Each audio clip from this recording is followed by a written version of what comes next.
So lots of backing for Beckham this morning, and people kind of disgusted really at the way this was all done. You know, Fabio Capello coming out in an interview when he wasn't even really asked the question, is Beckham going to retire? But he said it anyway. Jaden King, about time Bex was left out to grasp, but Capello should not have told everyone before he told Bex. That is bad management. Claire Reynolds, Capello is an absolute disgrace and should show more respect. Emma L from Dublin, I think Capello made the right decision, but the manner in which he did it was totally wrong. Steve Harris, he may well have already told him. I thought he answered the question in his own way, and therein lies the problem: poor communication.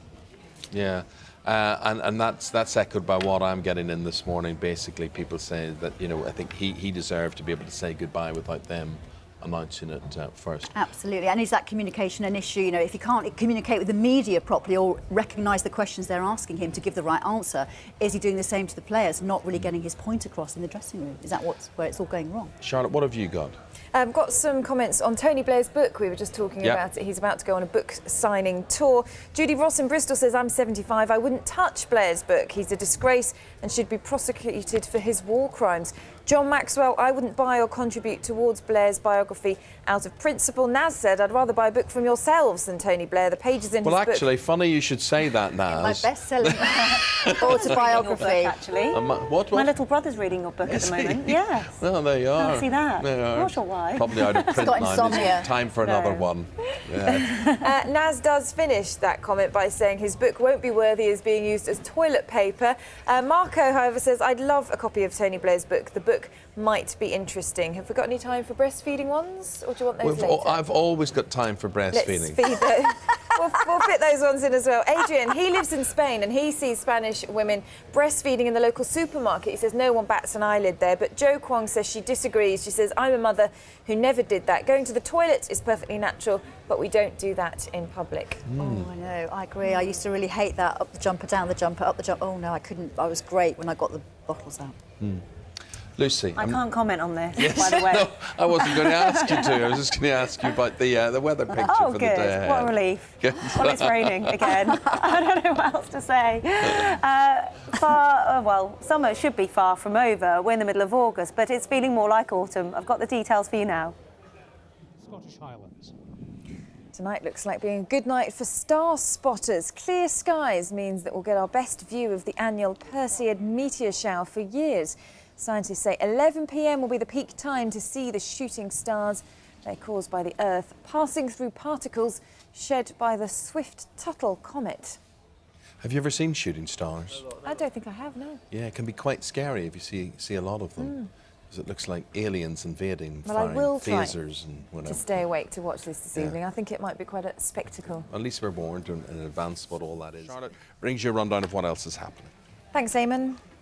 Thousands of airline passengers will find out later if their travel plans are to be disrupted. Firefighters, engineers, security and ground staff at Heathrow and also... Right, we have got satanic forces in the studio with us this morning, and it's not who you may think. I want to introduce you to Kevin here. We're going to hear from Kevin very, very shortly, just to put you in the mood. Hello, Kevin. Hello. Oh, that's made Charlotte jump out of her skin, it has to be said. It really is a bit creepy. Yeah, Kevin is creepy, but Kevin and puppets like him are on the way back. Ventriloquism is back in business. The Edinburgh Fringe Festival is testimony to that. Jane Chilton with this. Ventriloquists are a far cry from the past. I do have fun doing this, although I did lose a really good job in a restaurant kitchen some years ago. I gave the chef a nervous breakdown. I used to stand next to him as he put the lobsters into the boiling water.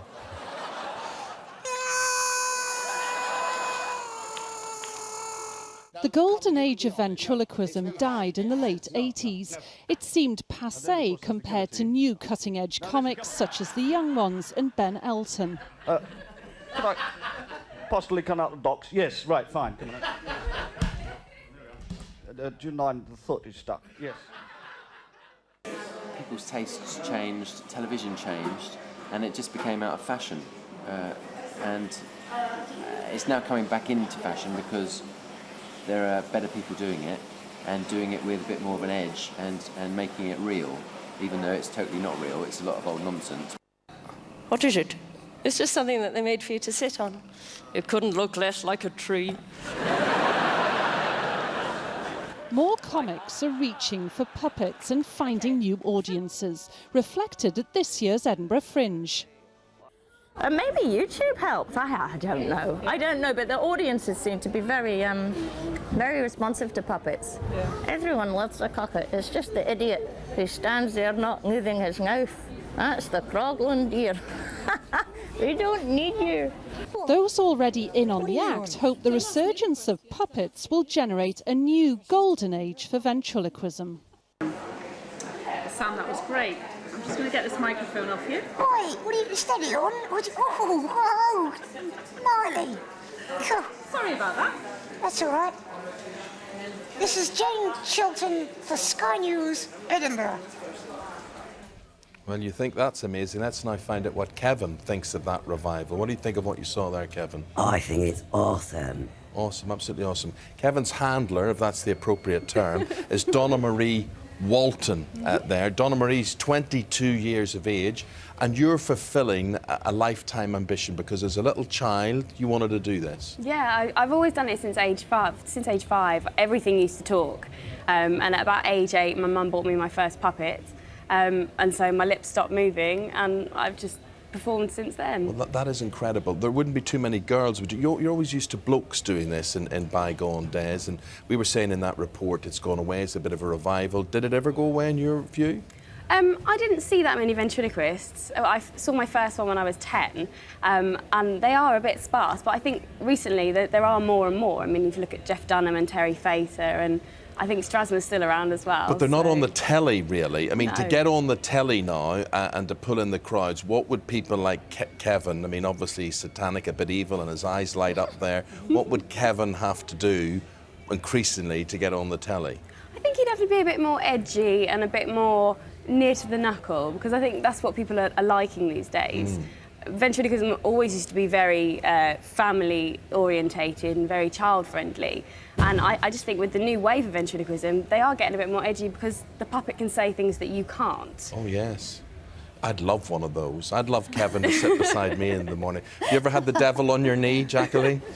Plenty of times, Eamon, but I'm not going to talk about that. I wanted to ask Kevin a question, actually. Because you're a devil, does that mean you support Manchester United? Of course. Oh, and what do you do when they score a goal? Do your eyes light up or anything? Oh, yeah. Oh, yeah, that's very scary. Did you see that, Eamon? Completely. Now, Charlotte, I should point out, he's not really, he's only a puppet. I know, I am terrified. There's something quite disturbing, I think. Maybe it's just me, but it's a bit like, some people have that sort of thing with clowns, don't they? Or they're really not quite sure. And he's looking at me now, and I'm trying to avoid his gaze. But where does that voice come from? That's incredible. I don't know really. I know that I speak through my esophagus rather than my windpipe, and I think that voice has always come out of me, so I gave it to a puppet. You're like possessed. I am. Well, I can understand, Charlotte, you being a bishop's daughter has an aversion, obviously, Maybe that's it. to the devil. Lucy, from your point of view? I think he's very smart. He's well turned out this morning. He's got a suit on, shoes. Nice to meet you. Nice to meet you too. Very nice to see you. What do your friends think of your job? I think they think it's a bit weird. A bit? But yeah, I guess.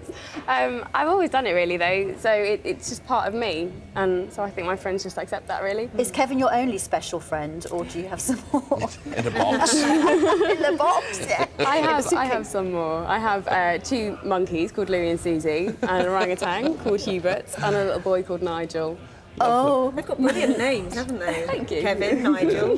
You must have that wee world of your own, Donna Marie. I do. Your mother must have worried about you a lot when you were growing A up. little bit. Good luck to you, and good luck in developing your act. I mean, you deserve that. From doing that from 5 years of age, you're living the dream.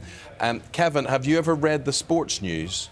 No. Would you like to? Yeah. No, we got someone far scarier than you to do that. Don't worry. No. Thank you very much indeed. That's Donna Marie and Kevin the Devil. Thank you. Jacqueline. I'll make you pay for that later.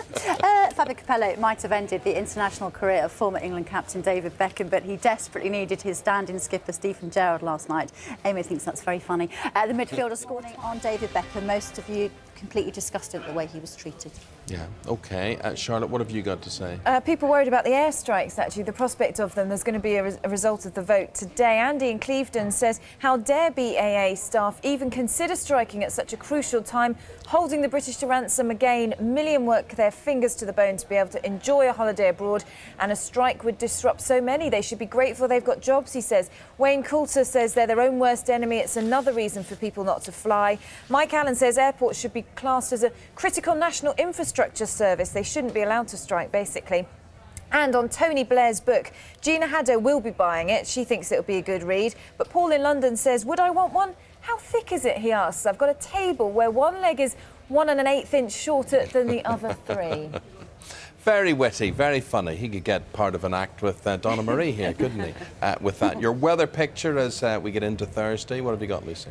A little bit of everything. Mostly wet weather, I'm afraid to say. Not feeling much like summer at all.